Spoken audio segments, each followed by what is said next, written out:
Hey everybody, welcome back to the channel. You're listening to our Dungeons and Dragons game. I'm your host, the Dungeon Master, or DM for short. And the prologue to this one is that Abraham Lincoln creates an agency of the United States government called Bureau 13. Aramis Pendragon and Bob the Vampire become some of America's very first Men in Black. The main plot of this one is in 1862, Jack the Ripper kills a ton of people in London, and when authorities get close to finally catching him, he flees to America, to Salt Lake City, where Morgan Le Fay and Arthur Pendragon live. Aramis and Bob follow Jack the Ripper to Salt Lake City, which is something out of Deadlands. Weird steampunk gadgets line the streets, and Native Americans are magic users. Aramis visits his parents for the first time in a long while.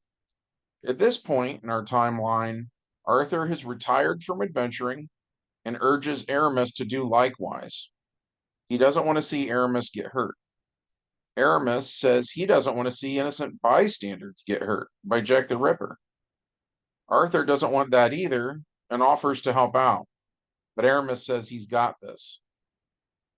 They do some detective work and figure out their killer is going after Arthur's wives, since they have a reputation in these parts. They're right, and Jack gets defeated by the harem girls. Aramis and Bob use their law enforcement powers to lock Jack the Ripper in the Salt Lake City jail. But Jack says, "You better let me go, or else." Or else what? Aramis asks. Or else the candle burns through the rope, Jack says. Then what? Aramis asks. Then my plague rats get loose, and you guys are going to really have your hands full. Aramis and Bob talk about it and decide that Jack is bluffing, but he's not. Back at his hideout, the candle does finally burn through a rope, which drops a counterweight, which opens a cage, and a bunch of zombie rats get loose.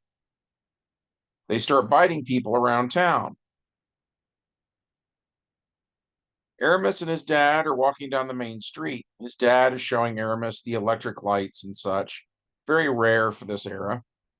Arthur says he started a company called Pendragon Petroleum and has an oil rig on his ranch. He is trying to convince Aramis to come work for him. Once Jack the Ripper has been executed for his crimes, that is. Just then, a zombie breaks through the glass of the barber shop. The barber zombie is armed with a straight edge razor. Arthur grabs the zombie and twists his arms behind his back in such a way that the zombie is facing away from him and can't bite him. Aramis draws his gun on his turn, puts it to the zombie's temple, and pulls the trigger. The blood goes sideways. Aramis doesn't get any on his dad. Arthur says, "Hey, that was my barber." Aramis says, "Not anymore." Then more zombies show up. Aramis starts shooting. Bob, the vampire, draws a cavalry sword and starts lopping off heads. Arthur says, "Have you two even tried to cure these poor people?" Aramis says, "There's no cure for zombies, Dad," and keeps firing. Arthur says, "Are you sure? Have you even tried?" Aramis keeps shooting zombies, then runs out of ammo. Bob gets too many zombies on him, so he backs up. Arthur teleports himself, his son, and Bob back to Pendragon Ranch. Once there, he teleports his entire family and Bob up to the Spelljammer, which is in geosynchronous orbit. Aramis says, "We can't run away from this." Arthur says, "I'm not running away." He hurries to his quarters and grabs the Club of Dagda, then teleports himself, Aramis, and Bob back down to the mansion. There are zombies outside of it trying to break in. One breaks a window and reaches in, so Arthur uses the end of the club that heals on the zombie's hand, but it's still a zombie. The club will give a character its full hit points, but it does not cure disease. Aramis says, "Told you so." Arthur says, "Well, at least I tried." Bob, meanwhile, finds a steampunk Gatling gun and opens fire. Arthur yells, "Hey!" Aramis is like, "What now?" Arthur says to Bob, "If you could shoot fewer irreplaceable antiques, that would be preferable." Bob says sorry, then continues to mow down the shambling horde.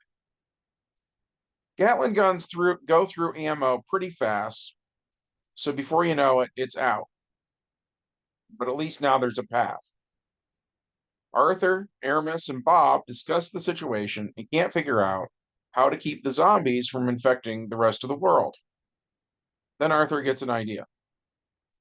Earlier, Arthur was showing Aramis how the town's been wired for electricity. So Arthur connects the power lines to the train tracks. They move in such a way that they lure the zombies that way. And one by one, the zombies shamble onto the glowing blue train tracks where they're electrocuted. Bob goes to check on Jack the Ripper and finds zombies trying to get into Jack's jail cell. Interestingly enough, since Bob's undead too, the zombies aren't interested in eating him. So Bob walks right in and opens the jail cell. The zombies feast. Bob locks them in so Bureau 13 can study them. Epilogue, 1897, Aurora, Texas. A spelljammer crashes into a windmill. Aramis and Bob investigate the close encounter. They bury the pilot in Aurora Cemetery, and the wreckage of the ship is dumped down a well. That's it for this one. I hope you enjoyed it. If so, be sure to hit like and subscribe, ring the bell, leave us a comment, all that jazz, and we'll see you in the next one.